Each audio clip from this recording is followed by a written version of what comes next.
Everybody, ladies and gentlemen, welcome to the press conference for Disney Pixar's Incredibles 2. What did you think of the movie?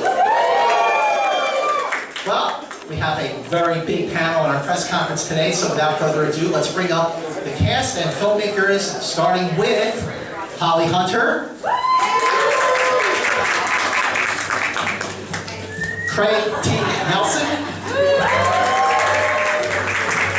Sarah Vowell, writer-director Brad Bird, Sophia Bush, Samuel L. Jackson, producer Nicole Grindle, Dash, Huck Milner, Odenkirk, Odenkirk, and producer John Walker.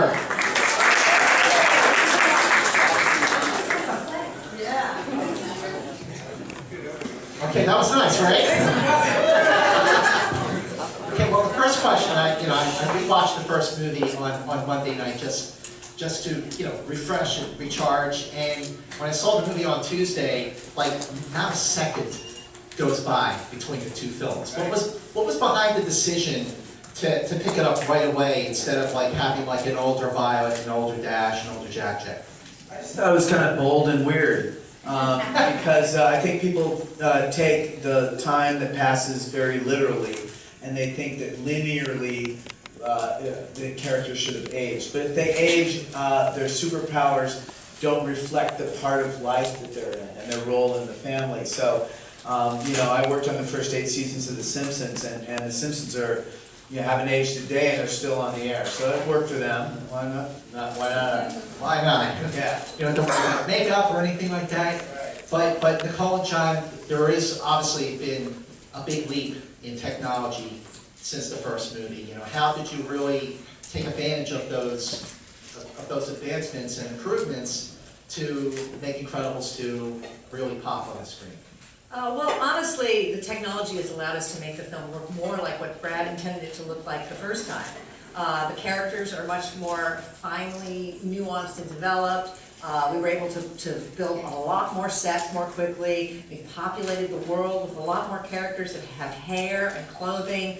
And that's stuff that most of y'all don't notice, but actually that makes the world feel richer and more alive. Not to mention all the other visual effects stuff. And we've also got a lot of artists who have had 14 years to get better at their craft, and a lot of artists who were some of them kids when the first film came out, and it's a dream come true for them to work on this film. Well, one member here who wasn't even a kid when the first movie came out. So Huck, when did you see the first movie for the first time, and how did it come about that you're going to be part of Incredibles 2? Well, I saw the first movie when I was like 5 or something, because He was becoming a man.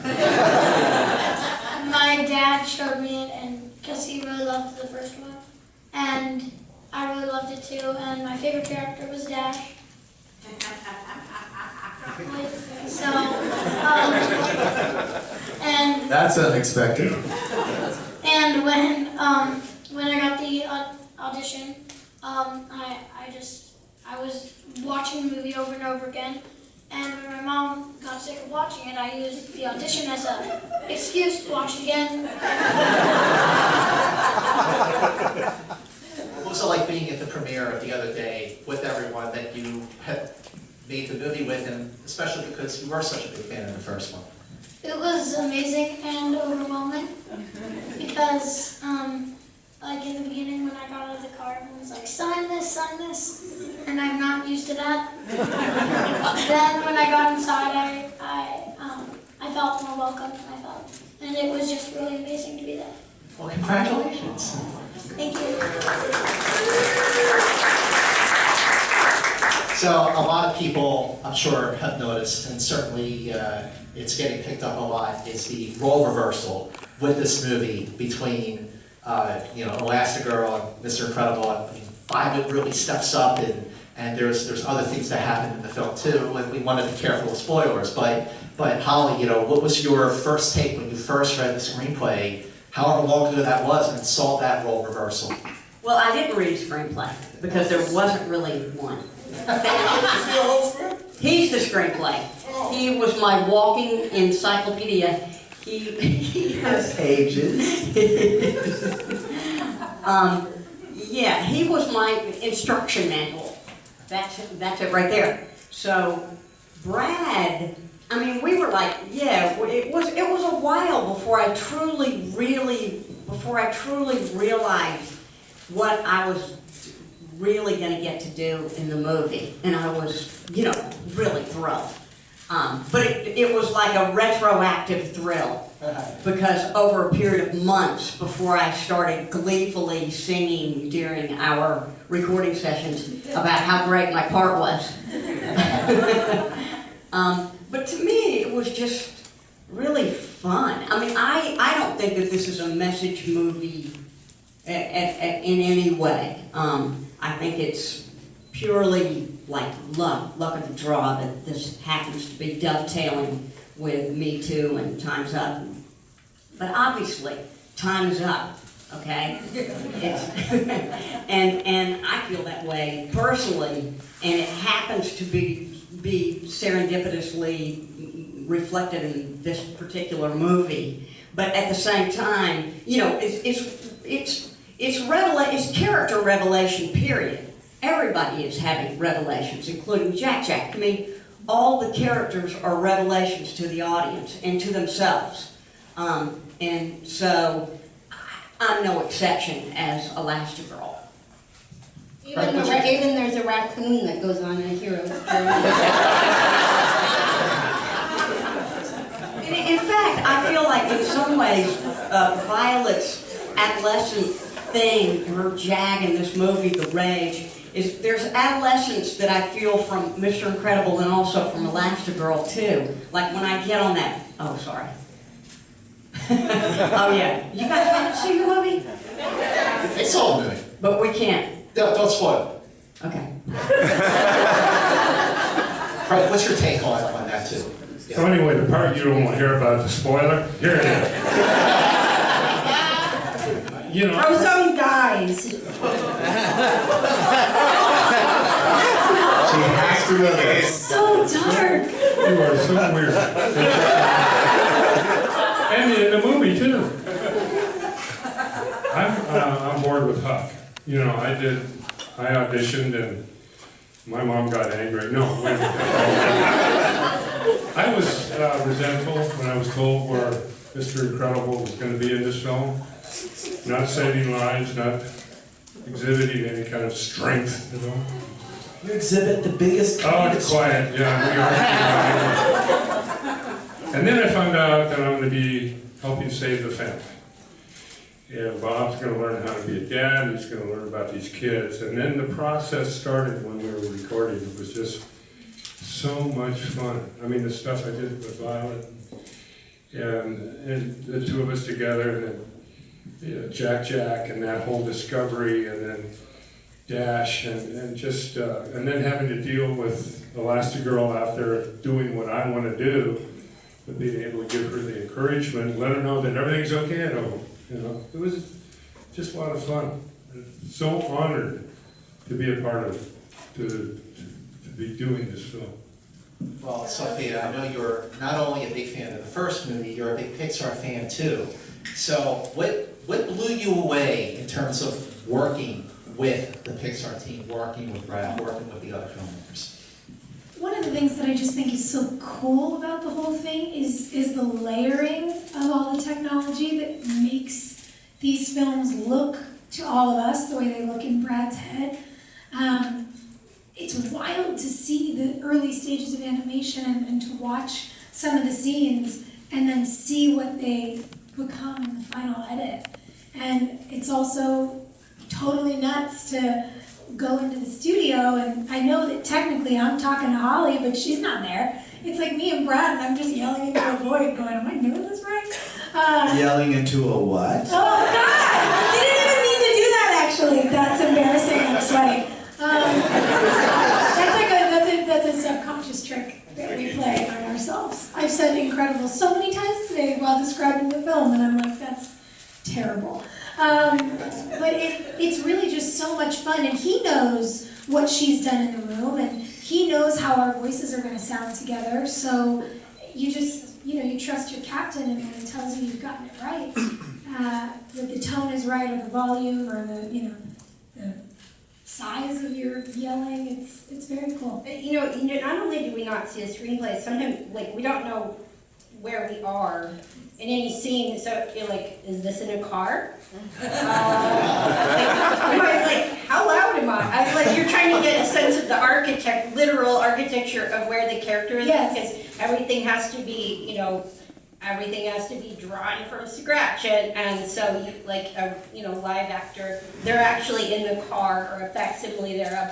So like trying to gauge, but like where it is, that is what the scene is about sometimes, it's not just that they're at a kitchen table, it's everything that being a family at a kitchen table implies, That's so true. It's like, are you talking to a person who's sitting as far away from each other as we are, or somebody who's in the back of the room? Because it does change what you're doing vocally. I want to ask Samuel L. Jackson here. I want to ask you, so, okay, you are Frozone, you are Nick Fury, and basically part of two superhero, families here. So, when the first Incredibles came out in 2004, and won the Oscar for Best Animated Feature, I feel like some of the elements from that movie went into the Marvel Cinematic Universe. And now, after 19 films in the Marvel Cinematic Universe, I feel like some of those elements went into Incredibles too. A little, in some way. I mean, do you see the influence of Incredibles on the Marvel films? And now, Marvel on Incredibles? Can you tell us why you do it? Family. What family? Family. Oh, family. Family. Family. Well, as I remember, that family kind of fell out in the Infinity War, didn't it? And, It happens. And nobody called me to make them be good. I noticed that also. So, why am I not there quelling this fight? I did bring all these people into S.H.I.E.L.D. and now all of a sudden, I'm not there. So I don't know what you're talking about. I can't relate. The genre has grown and has grown inside this kind of one place. Sure, there's that other company that makes movies that are like this. A couple of them are good. But there's a real interesting kind of playbook sometimes that I look at when I watch all the movies, and it's like they have this secret sauce that sometimes I wonder, because I'm there and I'm looking at the directors, I go, so these guys did a TV show. Why are they doing this? Or this person does these serious dramas. Why is he doing this? But there's something that they know or they find that, make it work. And the relationships among the people on the inside of those films always become very intimate and intricate. And sometimes, like the people that are really related, like Loki and Thor, they don't like each other.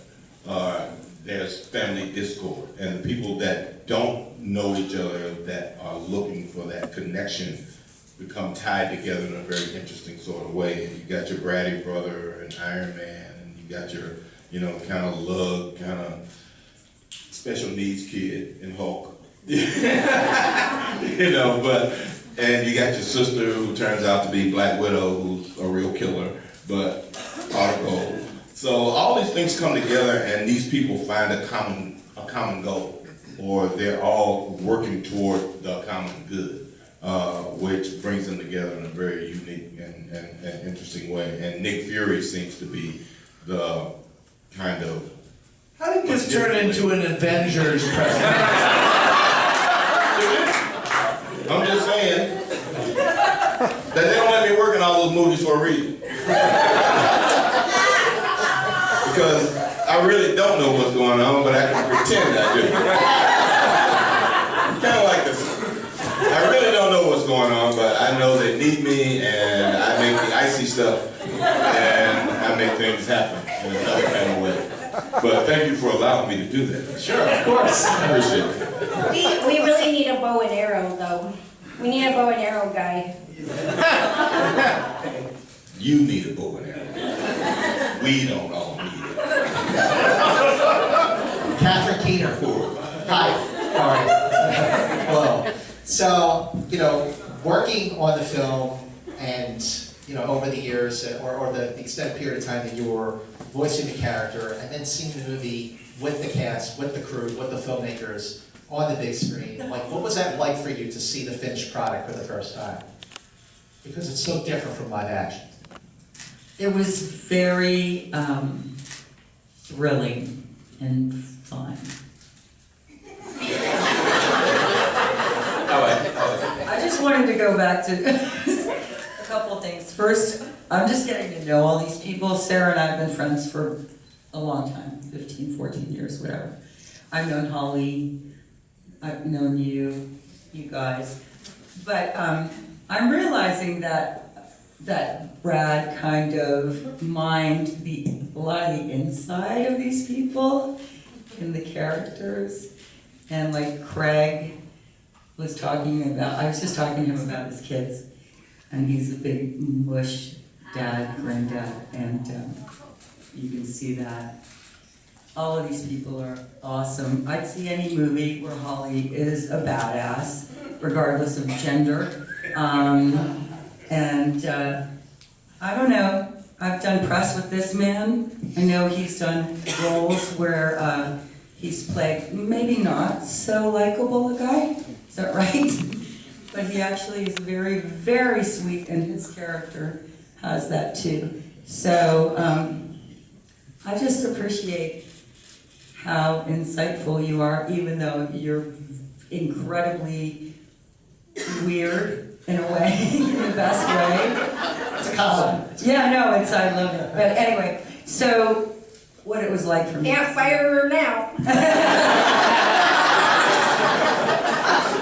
No, so anyway, what it was like for me to see that was, it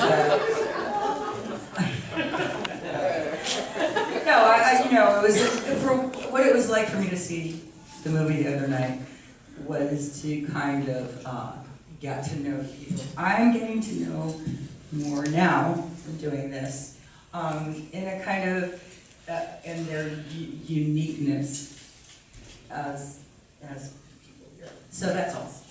How about you, Bob? It was super fun to see it. I loved it. I've been knocked out by the visuals in this film, and I've only seen little moments from it in the course of recording this. So to see it in the big, beautiful color on the giant screen, I knew it was going to be amazing, and it's beyond all expectations. I feel like somehow there's new technology that you're not telling us about, but because it just looks, it's got such richness and depth and that was a great treat. But again, like everyone else, I didn't read the whole script. There's never a whole script that you could read. So it's the first time I get to see the whole story, and I'm once again amazed at Brad Bird's talent as a writer and director and orchestrator of story. There's like 5 movies in this movie, and they all work together to throw each other into relief and make each other better. And it was a hell of an experience. And everyone in my family, including niece and nephew, young, my son and daughter, older, teenagers, everyone related to, they enjoyed the whole story, and everyone related to different characters and themes, because there are so many, and they're delivered on so well. I just wanted to mention that when we first started working with Bob, his character wasn't so nice. And it changed over the course of working on the film, and you responded so well. I loved it. I love that he became more genuine. I mean, we don't know, I'm not going to give away where he ends up, but when he starts, he's exuberant and excited and almost, and as he goes, you start to see an innocence to him that is, I think, a real twist and surprising. But where it ends up, I won't say. Well, let's take the questions from the audience. Debbie, you raised your hand first. Of course, you're the first one. Well, I'm gonna go ahead and say it, guys. Incredibles is beyond incredible.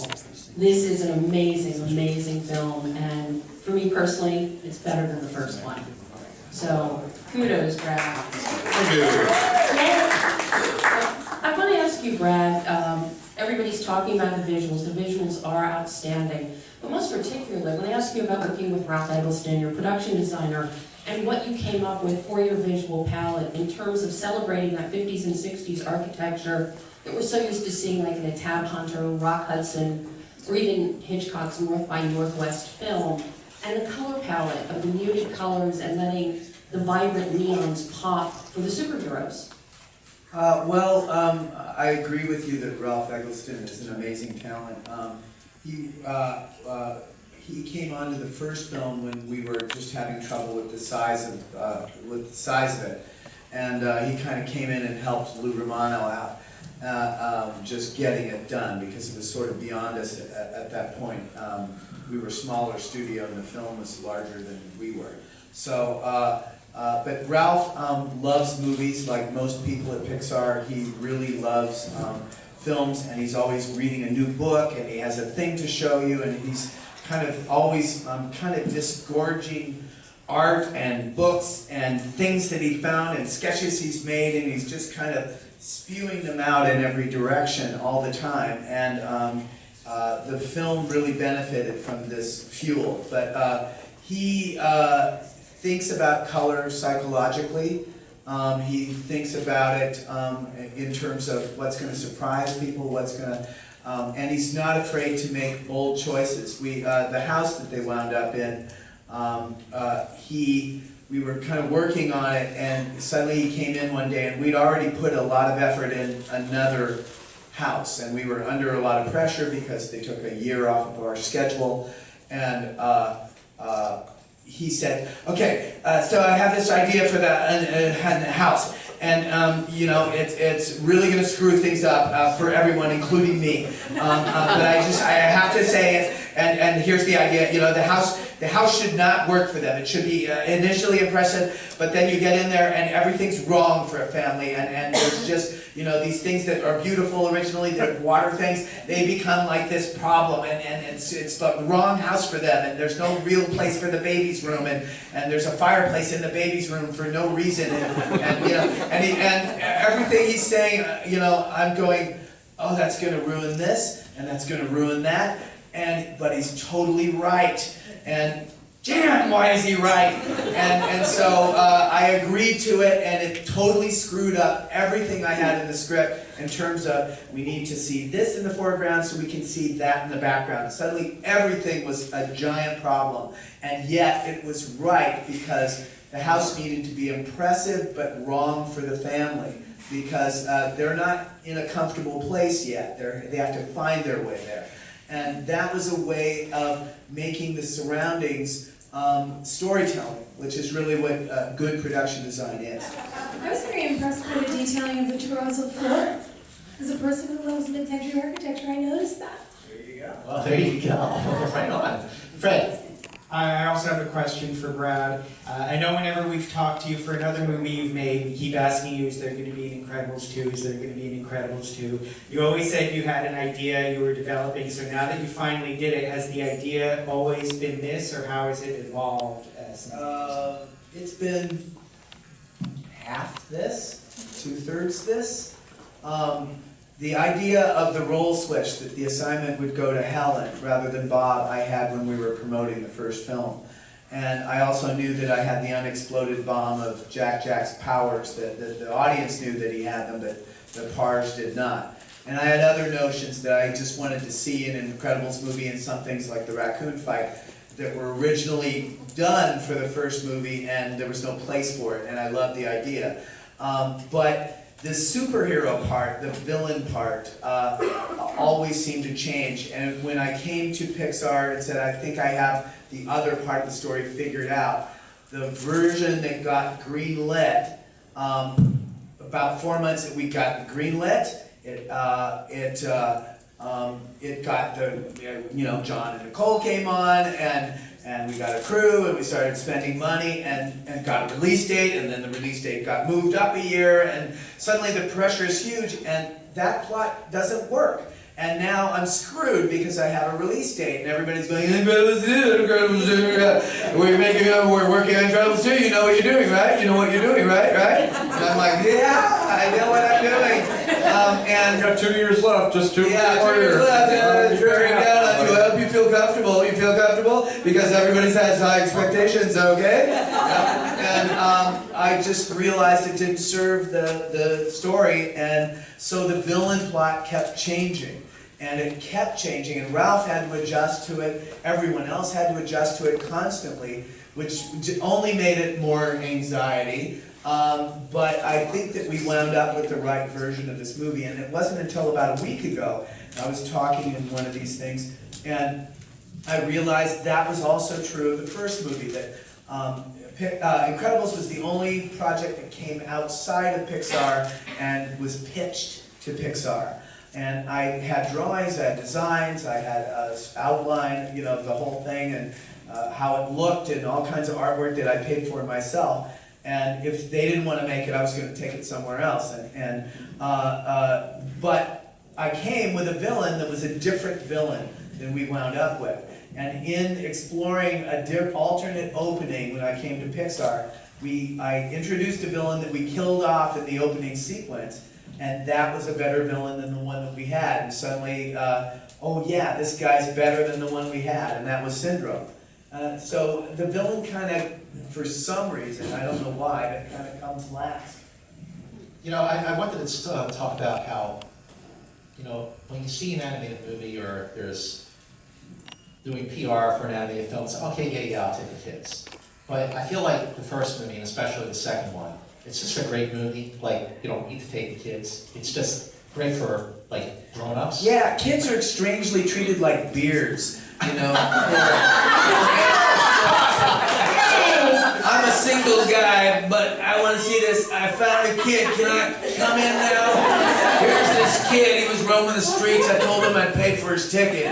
Will you let me in? And it's like, no, man. It's an art form. You know, it's like it's for anyone that likes movies. And you don't need to have a kid. And you don't. People are constantly coming up to me.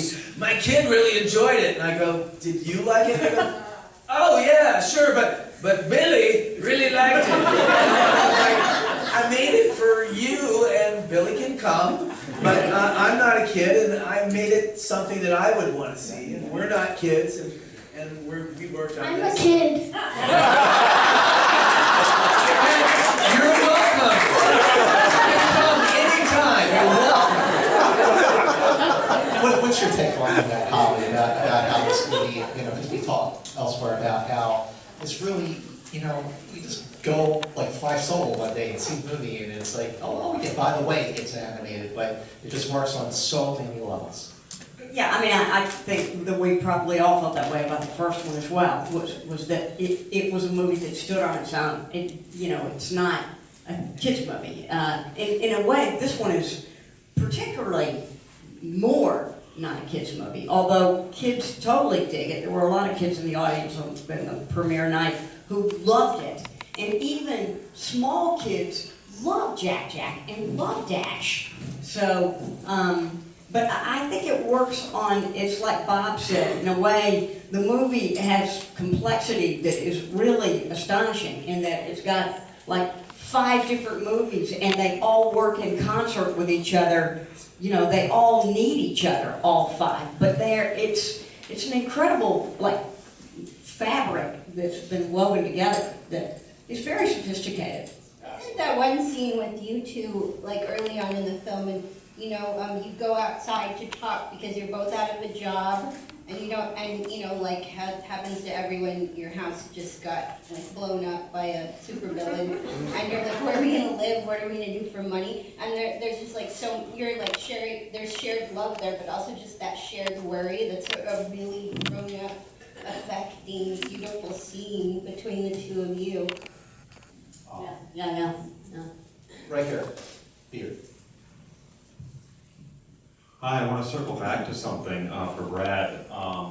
We talked a couple questions earlier about this, that there's been 14 years since the two movies, and there's a timeless quality to both movies, but there's been a sea change in pop culture, and superheroes were not the dominant force that they are now. And I'm just wondering how much did that affect or not affect the process of developing this movie, whether you felt a need to change anything or adjust anything owing to the rise of the MCU and everything else that's come along with this incredible explosion of superheroes. Well, Was there anything that you went, let's not do that? oh yeah, I immediately banned three-point landings, you know that? I just said, no, we're not doing it on this film. Helen did it once in the first film. It's not cool anymore. We're not doing it. But really, the thing was, God, I'm such a blur now. What was the question? Marvel, okay, and all the superhero films. Okay, there was a dark moment when all the machinery was kicked into gear. Okay, you got the release date, boom, boom, boom, boom, boom, boom, boom.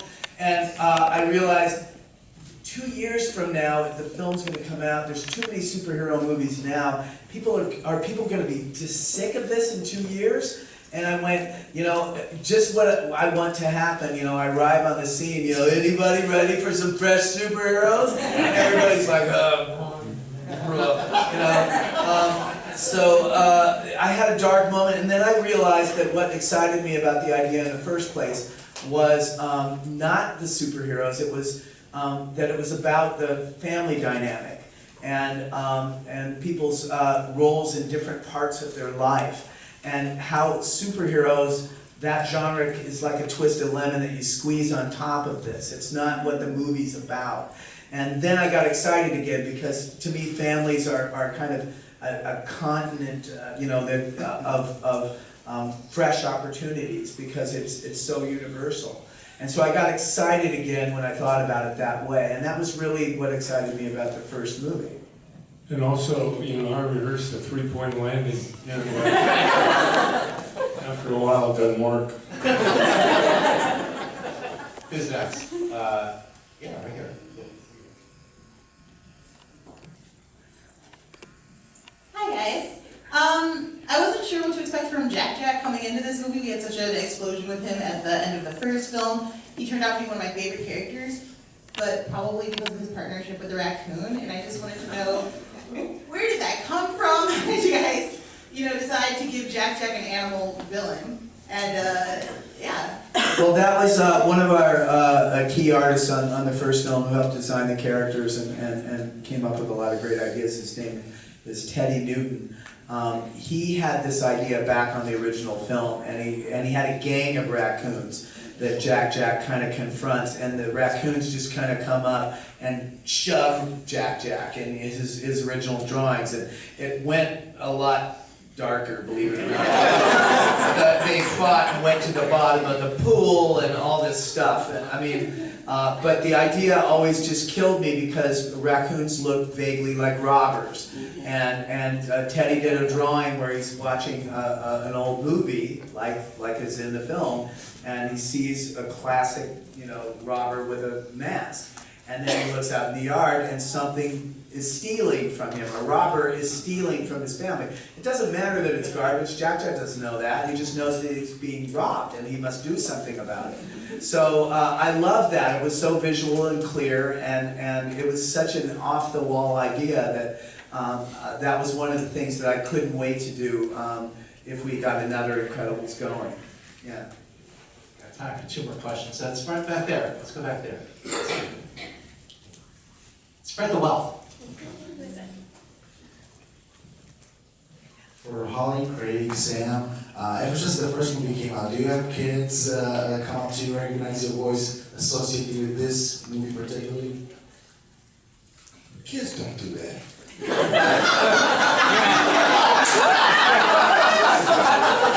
Their parents do. And then they try to make the kid know who you are. That's Frozone, honey. And they look at you like, you don't have a blue suit on. And you're not making ice stuff, so, nah. So, where's my super suit, honey? Oh! And they have to give them a catchphrase, but they don't know who we are from now. Yeah. Now, as they got older, like the kids that are going to be now, the kids that were 4 and saw the movie and now are 18. So they've been waiting. They're knocking little kids over to get in line. My daughter's 35. She's knocking big kids over to get in line. So, you know, they understand that part. But no, we don't get a new audience because we did a movie that kids really like. They have no idea who we are in our real selves. Or do they, Craig? No, I mean, it's embarrassing, really, because moms and dads are saying, look, Bill, there's Mr. Incredible. That's Mr. Incredible there. The kid's just staring at you. And somebody's out there going to take a picture with Mr. Incredible. Just get to know who I am. Okay, well, say something like Mr. Incredible. Go ahead. And then, you know, well, pick something heavier. It's been 14 years. I don't remember what I said in the first one. Okay, how about this? It's showtime. Pick up my car. The kid is like, lift my car up. It's just embarrassing. One of my best friends told her little daughter Anderson that I was going to be in this movie, and she took a video when she told her, thinking she'd be like, "That's so cool," and she goes, "Mommy, that's not true." And she goes, "No, Auntie, really, Sophia's going to be a superhero in the movie," and she goes, "Mommy, she doesn't have all the things a superhero needs." She just was not having it. I was like, well, okay, ego checked, got it. Now, time for one more. Yeah, you're right in the back there. Brett, in the film, when Jack's watching the TV, that's clearly a cartoon that you guys created. But later in the film, you used footage from Outer Limits and Johnny Quest. What was the thought behind that? Well, one of my personal rules in an animated film is that if they're watching something on TV, it should be animated. So the soundtrack of the old movie is an actual soundtrack from an old movie that we found that was perfect, and we animated to it. Johnny Quest is an animated show, so it fit into the universe, and it's the style of the film. It's that kind of action-adventure style from the early 60s, so it fits with our film. Outer Limits, we only use the beginning of it because it's still abstract. It's still lines and things. It's not visual photographs. And that part fit really well with the screenslaver thing. You know, because they're talking about taking control of your TV. And I just remember when I was a kid, that scared the crap out of me. You know, the TV once a week was being controlled by who? Aliens? But I couldn't leave the room, but I would just be hiding from the TV because it was being taken over. You know, we control the vertical, we control the horizontal. You know, and I'm like, they control the horizontal. I just had to put it in there, you know? Well, ladies and gentlemen, as you know... well, also, I have to quickly say, and I love Johnny Quest. So, a lot of people don't remember that it wasn't made for Saturday morning. It was made for prime time.